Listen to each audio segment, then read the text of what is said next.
السلام علیکم ورحمۃ اللہ وبرکاتہ۔ بسم اللہ الرحمن الرحیم۔ دین اسلام میں تمام علوم کی بنیاد 4 چیزوں پر رکھی گئی ہے، جن میں سب سے ٹاپ پہ قرآن ہے، اور حقیقت یہ ہے کہ قرآن کا کوئی مقابلہ نہیں کر سکتا۔ اور دوسری چیز سنت، جو صرف صحیح الاسناد احادیث سے ماخوذ ہو۔ تیسری چیز اجماع امت، اور چوتھی قیاس یا اجتہاد۔ سورۃ الاحقاف آیت نمبر 4 میں اللہ تبارک و تعالی ارشاد فرماتا ہے، ایتونی بکتاب من قبل ھذا او اثارۃ من علم ان کنتم صادقین۔ اے محبوب، جب کافر لوگ بحث کریں تو ان سے یوں فرمائیں، لاؤ میرے پاس اپنی کوئی کتاب اس قرآن سے پہلے، من قبل، یا پھر علم کے نقل شدہ آثار، ان کنتم صادقین، اگر تم سچے ہو۔ اسی طرح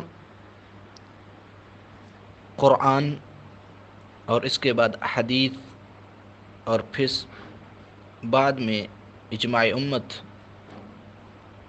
المستدرک للحاکم میں اس کی ڈیٹیل ملتی ہے، اور سورۃ النساء آیت نمبر 115 میں بھی اس بات کا ثبوت ملتا ہے۔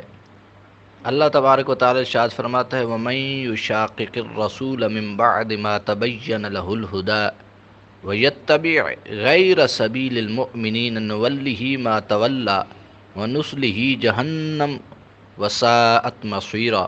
اور جو شخص رسول اللہ صلی اللہ علیہ وسلم کی مخالفت کرے اس کے بعد کہ اس پر ہدایت کی راہ بالکل واضح ہو چکی اور مسلمانوں کی راہ سے جدا، یعنی کہ اکثریت مسلمانوں کی راہ سے جدا راہ کی پیروی کرے، تو ہم اسے اسی گمراہی کی طرف پھیریں رکھیں گے جدھر وہ خود پھر گیا ہے، اور بالآخر اسے دوزخ میں ڈالیں گے۔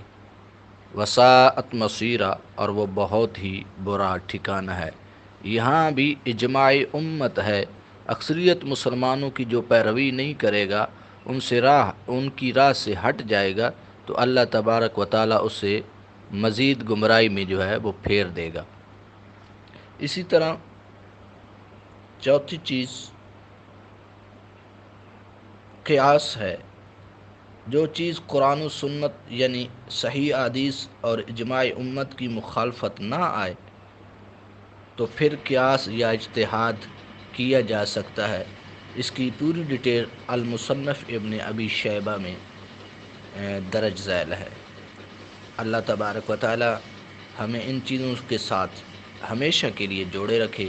وما علینا الا البلاغ المبین۔